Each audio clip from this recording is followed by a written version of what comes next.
Something very shocking has just happened in the Kenyan politics, and this is something that has even made the former deputy president, who is now questioning the circumstances surrounding the death of one of the Kenya's biggest political icons. Swali, huyu Raila Odinga kufa hakukufa kwa hospitali? Nyinyi Wajaluo, huyu Raila Odinga alikuwa mkubwa wenu, alikuwa na handshake na Rais Moi na hakukufa, akakaa mzuri. Akafanya handshake na Mwai Kibaki, hakupata matatizo. Akafanya handshake na Uhuru Kenyatta, hakupata matatizo. Mujiuliza ni kwa nini amefanya handshake na Ruto, amepata matatizo, ameenda Sayuni. Nyinyi Wajaluo, huyu Raila Odinga, Kasongo alisema ni mchawi, alisema ni muganga, alisema ni mtu ya fujo, alisema ni mtu ya kungoa leri. Tukiwa pale Karatina, akasema atasafirisha Raila mpaka bodo bila Raila kujua. Nyinyi mnajua Raila amesafirishwa mpaka bodo bila kujua kwa jeneza. Nyinyi Wajaluo mjiulize swali, huyu Raila Odinga alienda India, alikufa hakukufa kwa hospitali. Sheria ya mtu akikufa nje ya hospitali lazima afanyiwe postmoterm, ijulikane alikufa kwa nini. It is something that Kenyans have not healed from. It is a question that has been raised not once, not twice, not thrice, but it has been a conversation that has been missed to be talked about.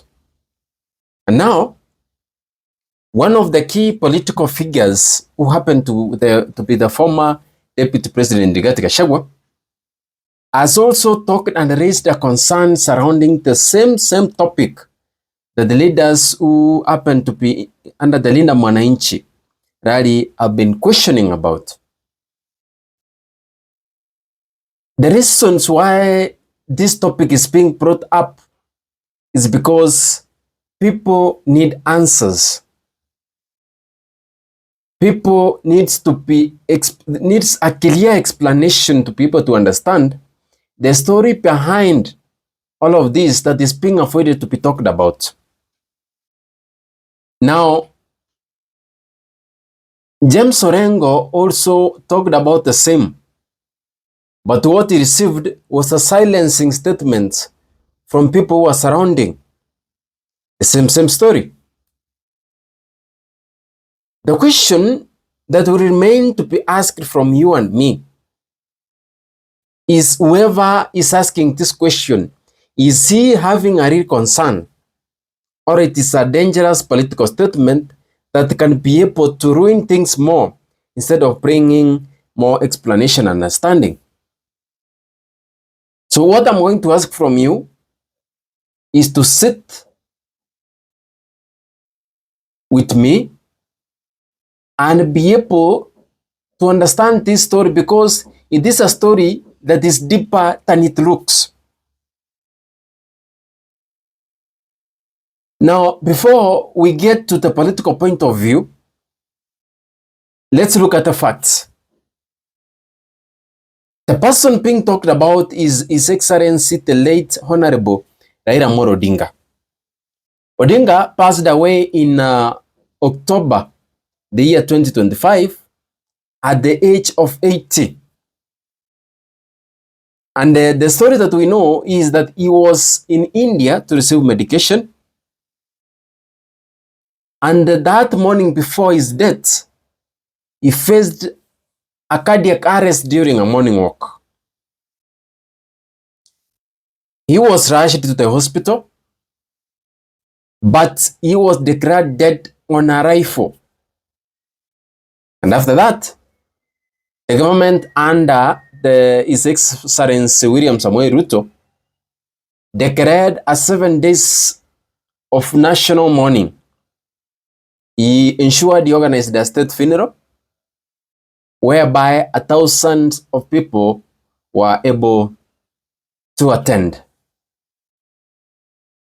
So from here, the government on clarity on the issues is that his death was natural and his medical cause was confirmed. But I want us to understand where it becomes now dramatic. Rigathi Gachagua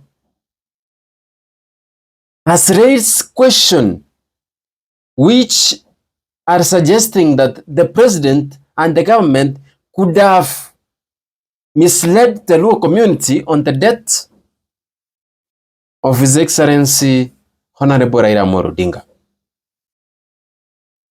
Is raising concerns that there are questions that have not been answered regarding the death of His Excellency Raila Odinga. He is questioning the clarity and wants to understand why there was never a post-mortem conducted.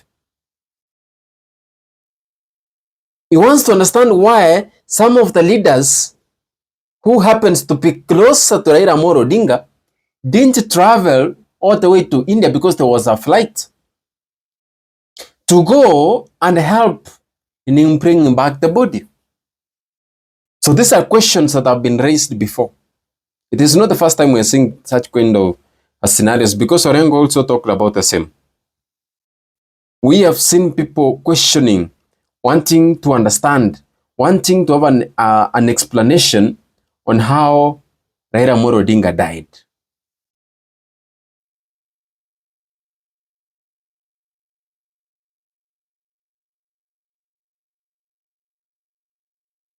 Leaders in this country at times use speculations for political momentum. Leaders at times raise concerns which are very sensitive because they know no one else will be able to talk about it.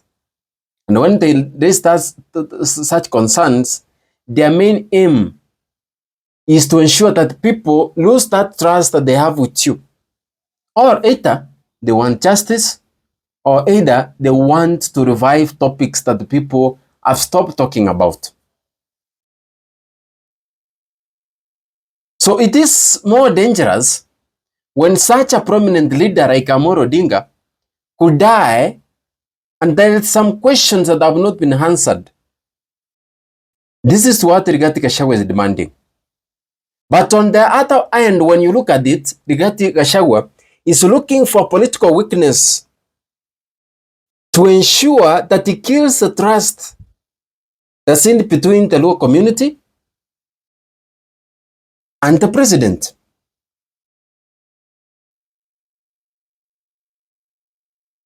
So it is clear to underline that whoever controls the story controls the perception, because the questions that arise are, how does my opinion influence the public?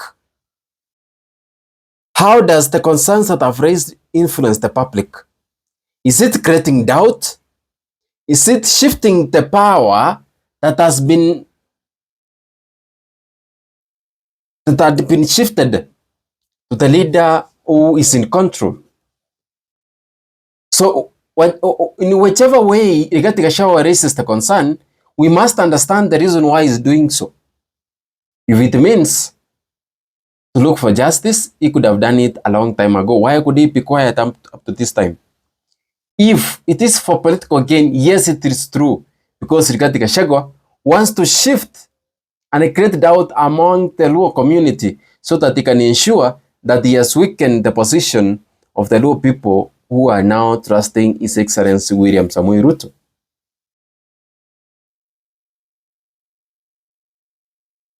So it's either we prepare for the following. It's either we prepare for an ethnic tension, we prepare for divided communities, we prepare for conspiracy theories. And this can be dangerous as we are heading to the 2027 general elections. So it's high time the government comes out, clarifies this, and stops any leader from using the death of Raila Amolo Odinga to gain a political momentum in his or her campaigns as we gear towards the 2027 general election.